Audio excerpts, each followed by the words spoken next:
Hi, I'm Dave Sidden, Executive Director at Wildlife Images. I'm behind the scenes, behind one of our clinic areas right now in a rehab enclosure. And right here is a place where we're holding a screech owl that came in that was probably hit by an automobile. Came in, one of his eyes was ruptured, and it's not an uncommon injury with screech owls. These little guys seem to prefer hunting in open areas, and of course a road is a very open area. So if they see a mouse, a cricket, a worm, or something going across the road that might be prey worthy, they focus on that and not the car bearing down at them at 45 or 50 miles an hour. So oftentimes we'll get them that they've had an automobile impact. Typically they're traumatized pretty good. Sometimes they have broken appendages, and in this case an eye that was badly injured. And thank goodness for Dr. Bliss down at Central Point, our veterinarian that specializes in eye stuff.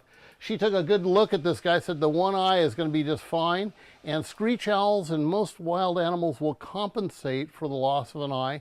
And in the case of a screech owl, they compensate because their hearing is so remarkable. They oftentimes will use their ears more often than they will their eyes for locating their prey. Believe it or not, a mouse or a cricket or something moving out there makes a lot of noise that they can center on and hunt successfully. So even with one eye, this owl will be a candidate to go back out in the wild probably within a week or so, because we're at the cusp of breeding season for the western screech owls.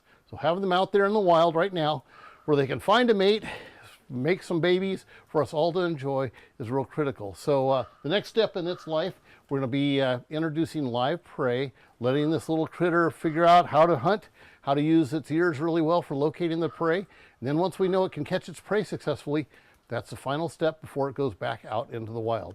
So if you'd like information on how to become a volunteer, a donor, send candidates our way that might want to be a volunteer.